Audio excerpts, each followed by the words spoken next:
This video is sponsored by Prize Picks. What the fuck are you doing? Yeah, I know. The irony here is insane, but I gotta do it. With the World Cup coming up, it will not only be exciting to watch the greatest soccer tournament in the world, but also create your own lineups with Prize Picks. As a matter of fact, here is the lineup I have cooking for this Thursday's opener between the United States and Panama.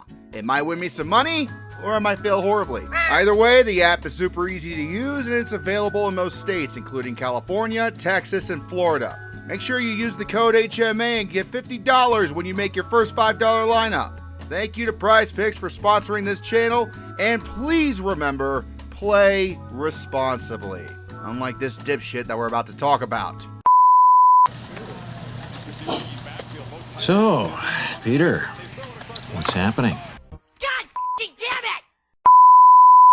It's a day ending in Y. That means the NCAA has just lost another goddamn court case. Only this time, they did not lose some court case because of vague NIL or transfer rules. They lost a court case that seems like it was going to be a slam dunk. Brendan Sorsby has become extremely famous this past offseason for all the wrong reasons. For those of you who have been living under a rock, here is the quick summary of what's been going on. It was revealed a couple months ago that Texas Tech quarterback Brendan Sorsby placed thousands of bets during his time playing for Indiana. He wagered up to $90,000, and it was proven that this included bets placed on his own team, as well as games that he actually played in.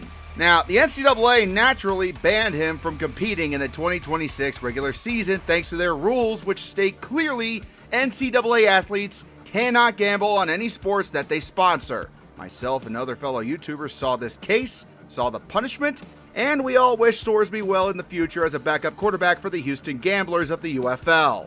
Until Judge Ken Curry took a long look at this case for approximately 5 seconds and granted Sorsby a temporary injunction, restoring his eligibility. Well, except for the 2-game suspension Texas Tech is putting on him in weeks number 1 and number 2. Yeah, I'm sure that teaches the lesson, alright. Don't worry, Red Raider fans, he won't be rusty. He'll be able to have a tune-up game against fucking Sam Houston before conference play begins. How generous. Look, there are a lot of times in sports when there are a lot of gray areas that need to be cleared up in controversies and even criminal cases. It also doesn't help that the NCAA has been constantly getting their shit wrecked over the NIL and transfer portal fiasco in the courtroom. However, this is not one of those times where we can just point and laugh at the NCAA for its incompetence. This case was cut and dry. Sorsby admitted to his gambling addiction and confirmed that the charges against him did indeed happen. There was no room for doubt here. He fucked up and admitted it. Yet despite this, despite the NCAA having the rules against this, and despite there being many legal precedents set by the NCAA and professional sports leagues over the last century, Brendan Sorsby is going to be allowed to play college football this fall. This is no longer a small issue.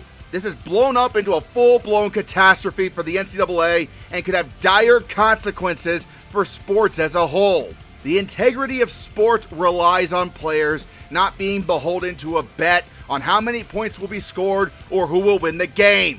However, thanks to Judge Curry, that pillar of collegiate sports has been destroyed.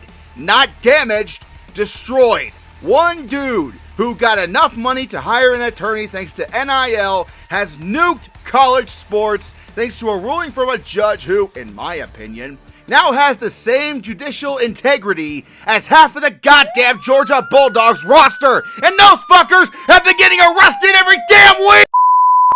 Yes, gambling addictions are a real illness, and I'm not saying Sorsby doesn't have an illness here. I'll give him credit. He did go to rehab for 35 days and has promised to continue to go out to classes and recover and get better. And that's great for him. I hope he can overcome his addiction. But to say these actions that he is taking, as well as a 2-game suspension, are enough punishment for him, rather than just outright banning him from playing, is stupid. No, not stupid. It's dangerous. I'm sorry. Judge Curry said that banning his ass from playing would damage his mental health, that he would miss out on the camaraderie?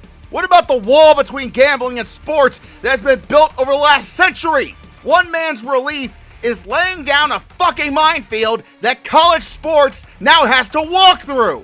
The NCAA is going to appeal, of course, but since courts move at the same pace as UMass's fucking offense, the next hearing in this case will not be until February the 8th, a full 2 weeks after the national championship will be played.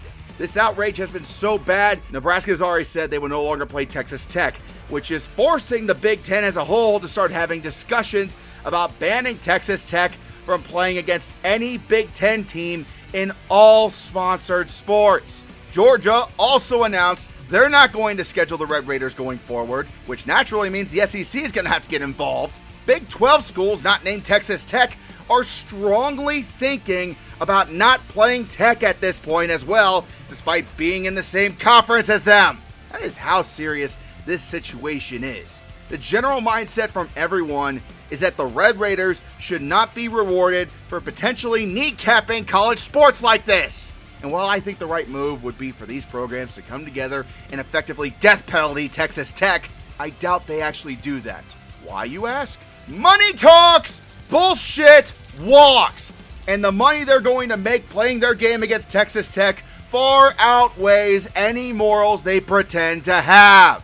In my opinion, if Big 12 Commissioner Brett Yormark just comes out and suspends Sorsby for the season, that would be the end of the whole thing. While the injunction prevents the NCAA from punishing Texas Tech or Brendan Sorsby over this shit, there is nothing in the lawsuit or the paperwork that says the Big 12 can't punish him. And the Big 12 has said in the past that they take issues with gambling, quote, very seriously. Depending on when you see this video, he might have already done something about it, since there was a meeting with the Big 12 athletic directors on Tuesday.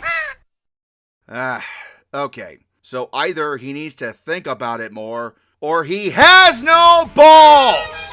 Only time will tell which one it is. Sorsby still has until June 22nd to decide if he should enter the supplemental NFL draft. And if I was him, seeing all this outrage and the bad legal precedent he's about to set, I'd fuck off to the league while he still can. This motherfucker's gambling addiction has given college football its biggest crisis of the modern era. If he ends up going on and playing this fall, he will forevermore be mentioned as the case study of what happens when a league is so horrifically bad with policing itself that a judge should go on a power trip and destroy it with a fucking smile. There is no justification I can give here. This is bad. The NCAA rules might as well be in a septic tank at this point. I'd say the NCAA is dead, but I already gave the eulogy about a year ago now. This is just Sorsby and Texas Tech pissing on their grave at this point. I don't know where things go from here, but wherever it is, just remember one thing, guys. Use code HMA to get an additional $50 in your account to use on your next PrizePicks lineup.